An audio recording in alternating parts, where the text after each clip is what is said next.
I'm in New York. I was just in a meeting, and I started walking around the city. Because it's a dreary, beautiful New York September day, I just felt like revisiting all the places that are a part of my history, a part of who I am, where I come from. I just realized our page has gotten to 100 million. Yes, I started late in the Instagram, a pioneer in Facebook, but late in Instagram. But the fact that there are 100 million beautiful souls that encourage me, inspire me, believe in me, means the world to me. And so I was thinking, what do you do to celebrate that wonderful reality? And what could I share with you all? And I thought, maybe I just take my page to some of the places that were so instrumental in me being blessed enough to be the actor that I am, and that I've been fortunate enough to be able to create these iconic roles and to work with incredible people, and to be supported in the way that I have by the studio. But the truth is, I've always loved the journey. I loved the journey when I was walking past this Tony Rosenthal cube here at Astor Place, running off to the next off-Broadway audition as a little grade school kid. By the way, that was put there the year I was born, so I always had a soft spot for that abstract sculpture. So in celebration of 100 million beautiful souls, I thought, let me do a few videos that show you, let you in on all the beautiful, humble beginnings of a kid who wanted to be an actor. Let me try to share with you where my journey as an actor began. But you have to think about what New York was.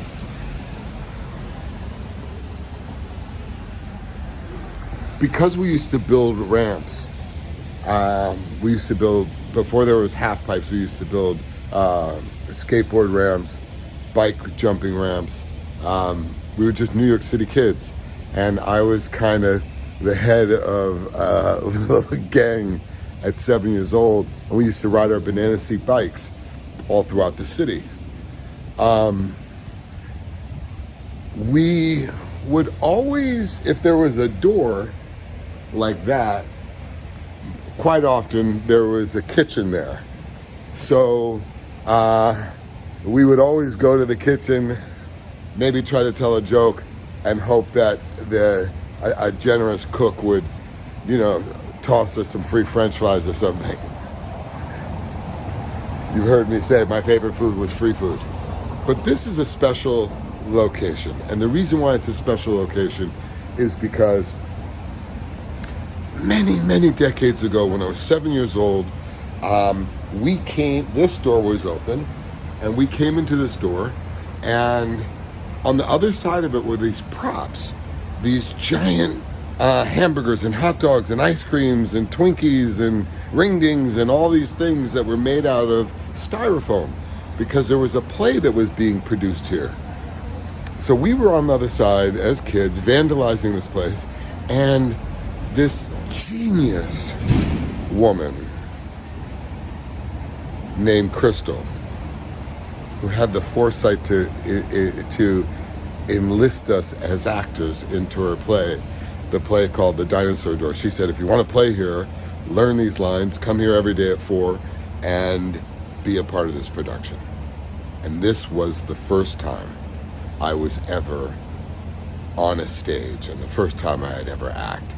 acted in my life. And it was, of course, I was exposed to it because my father was a pioneer in theater, primarily black theater in New York City, being a part of a production called The Blacks, where Martin Luther King came to his performance, Muhammad Ali came to his performance. You could ask Samuel Jackson, Lawrence Fishburne, Denzel Washington, and they'll all tell you about the New Federal Theater that my father was such an important part of. But for me, this was the first time, and I had done it on my own, and I wanted to make my parents proud. And I still to this day remember having all these people in the audience laughing at the jokes that I was telling, with the lines that I had been given. But this is where it all started. Okay, next stop. I really want to show you places that are pertinent to the actor's journey. However, I could not resist the Arch, Washington Square Park. My earliest memory of being here at Washington Square Park, I was 3 years old, and my brother and I it was snowing, and my father took my brother and I on a red plastic sled and pulled us all around the park, and I will never forget that memory of being pulled by my father around Washington Square Park. But the reason why I wanted to stop in here really quickly is because although it doesn't necessarily pertain to acting, it does pertain to the journey. When I was a young teenager, I was a breakdancer, and we used to breakdance here in the fountain. When I was a kid, we used to swim there when I was really young. But when I was a teenager, when I was 15 years old, we would breakdance here for money. And it wasn't an actor's job, but it was a street performer. And there's so much that you get when I think about it. So much that I learned, and so much that I grew from that experience of having to perform for people as a street performer, as a breakdancer, right here at Washington Square Park. That's the fountain. That I even mentioned on one of the talk shows that I was here. Charlie Barnett, there was a comedian named Charlie Barnett that used to climb that tree, and he used to yell "Showtime," and we would always trade the crowd. So he would perform, then he would give us the crowd, so we would break dance in that circle. And then when we were done breakdance and he was done eating Chinese food, he would come back and take the crowd that was already warmed up. And I remember there was one kid that he brought and he introduced, and that was Dave Chappelle. And the industry is such that you would think that we crossed paths, but we never did. Obviously, I'm more of a, I hate to say maybe withdrawn actor. I don't get out much, but still, that's pretty profound. But that's where I used to breakdance, right there. So although it's not part of the actor's journey, it does represent a moment that it represented the need to perform, and it represented the willingness to be a street performer and perform and then take my hat off and ask for change. I've been acting so long, I wanted to finally go to Hollywood. I went out to Hollywood and I was there for a year and a half and I couldn't get an agent. Denzel had just won an Oscar, and I remember a casting director out there saying, "Who would we cast you for, Vin? If I was casting Glory, would we cast you for Matthew Broderick or Denzel's part?" Needless to say, I had to go back to New York. I actually had to go back to a place called The Tunnel, where I was bouncing with my tail between my legs. I told everybody I was going to make it, and I didn't. I had to go back to my bouncing job in New York City.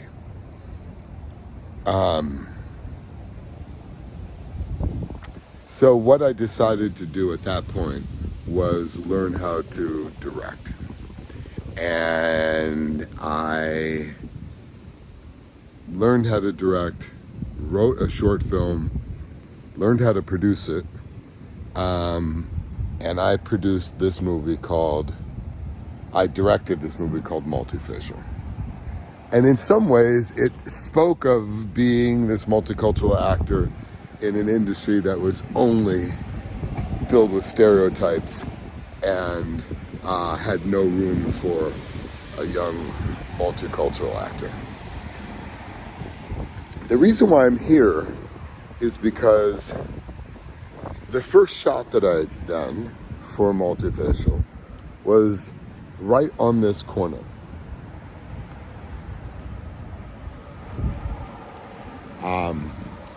And this used to be a phone booth. If you ever saw Multifacial, my short film, there's a scene where I'm on the phone and I'm trying to tell my makeshift agent or manager that I want to be a real actor, and they're sending me on commercials. This used to be a phone. In 1994, this porta potty was a phone. And when you really think about it, there are no payphones anymore. There are no payphones anymore. But that's how far back the dream goes. I filmed this I remember parking the van. I had to drive the van, and I had to cook pasta for the 3-person crew. And and of course I had to take all the money I had earned from bouncing and spend it on this movie, finance my short film called Multifacial. But right here in this corner, right next to the statue, I don't even know if that statue was there at the time, was where I did my first scene as a lead in a movie. It was a short film that I financed, but it was the first moment that I played a lead in a movie, and that was 1994.